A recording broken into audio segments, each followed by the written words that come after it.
Top quality और consistent performance के लिए सिर्फ सिल्वर पंप नाम याद रखना। ಮೋದಿ ಅವರ ಮೂರನೇ ವರ್ಷ ಗೌರ್ಮೆಂಟ್ ಬಂದು ಮೂರನೇ ಟರ್ಮ್ ಮೋದಿ ಅವರು ಮೂರನೇ ಟರ್ಮ್ ಒಂದು ವರ್ಷ ಆಯ್ತು ಇದು 11ನೇ ವರ್ಷದ ಗೌರ್ಮೆಂಟ್ ಸರ್ಕಾರಕ್ಕೆ ಒಂದು ವರ್ಷ ಆಯ್ತಂತೆ ನಾನೇನು ಹೇಳಿ ಅಲ್ಲ ಹೇಗೆ ನಡೀತಾ ಇದೆ ಸಹಕಾರ ಕೊಡಿ ಮೋದಿ ಅವರಿದ್ದಾರಲ್ಲ ಅವರು ಪ್ರಚಾರದಿಂದ ಬದುಕಿರೋದು ಗೊತ್ತಾಯ್ತಲ್ಲ. ಬರೀ ಈಗ ಡಿಮಾನಿಟೈಸೇಷನ್ ಮಾಡಿದ್ರು, ಏನಾಯ್ತು ಅದು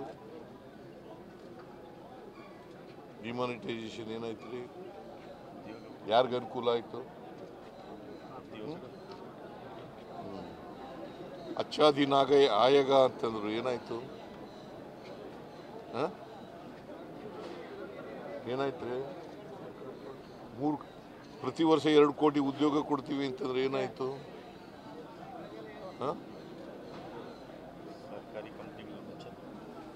ಏನಾಯ್ತಪ್ಪ?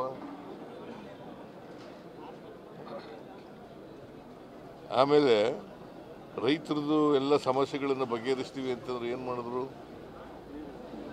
ಯಾಕೆ ಚಳುವಳಿ ಮಾಡಿದ್ರು 1 ವರ್ಷ ರೈತರು? ಡೆಲ್ಲಿನಲ್ಲಿ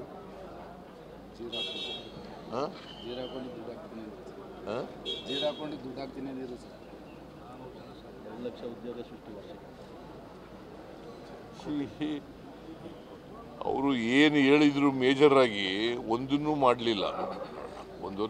11 ವರ್ಷ ತುಂಬಿಸಿದ್ದಾರೆ ಅಷ್ಟೇ. ಅದೇನಾಗಿದೆ, ಪ್ರಚಾರದಿಂದ ಮೀಡಿಯಾದವರು ಅವರಿಗೆ ಹೆಚ್ಚು ಪ್ರಚಾರ ಕೊಡ್ತಾರೆ, ಸುಳ್ಳು ವಿಚಾರಗಳನ್ನು ಹೇಳ್ತಾರೆ. ಈಗ ನಾವು ಗ್ಯಾರಂಟಿ ಯೋಜನೆಗಳನ್ನು ಘೋಷಣೆ ಮಾಡಿದಾಗ ಮಾಡೋಕ್ಕಾಗಲ್ಲ, ರಾಜ್ಯ ಸರ್ಕಾರಗಳು ದಿವಾಳಿ ಆಗ್ತವೆ ಅಂತಂದರು. ಅದನ್ನೇ ಕಾಪಿ ಮಾಡಿಬಿಟ್ರು.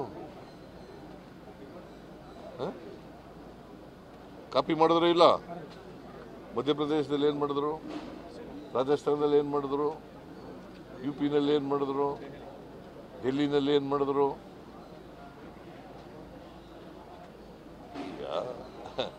ಆಮೇಲೆ ಗುಜರಾತ್ನ ಚೀಫ್ ಮಿನಿಸ್ಟರ್ ಇರುವಾಗ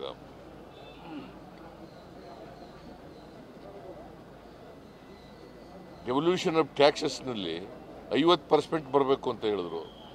ಇವರೇ ಪ್ರೈಮ್ ಮಿನಿಸ್ಟರ್ ಆದರೂ ಏನು ಮಾಡಿದ್ರು?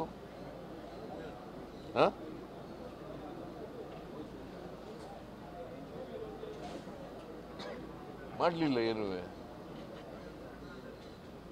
ನೀವು ಅದನ್ನೆಲ್ಲ ಹೇಳೋದೇ ಇಲ್ಲ. ನಿರ್ಮಲಾ ಸೀತಾರಾಮನ್ 5300 ಕೋಟಿ ಕೊಡ್ತೀವಿ ಅಂತ ಹೇಳಿದ್ರು, ಕೊಟ್ರ?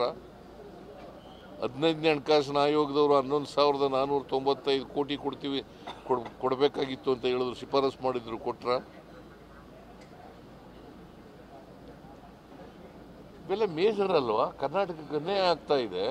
ಬಿಜೆಪಿಯವರು ಇದನ್ನೆಲ್ಲ ಕೇಳಿ ಅಂತಂದ್ರೆ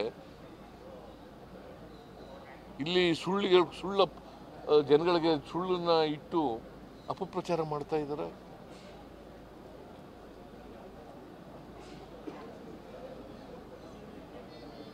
ನೀವು ಎಷ್ಟು ಮಾರ್ಕ್ಸ್ ಕೊಡ್ತೀರಾ ಸರ್ ಆ ಗೌರ್ಮೆಂಟ್ಗೆ? ಯಾರಿಗೆ? ಮೋದಿ ಗೌರ್ಮೆಂಟ್ಗೆ 0. ಕರ್ನಾಟಕ ವಿಚಾರದಲ್ಲಿ ಕೂಡ 0 ಆಗೋಯ್ತು ಸರ್.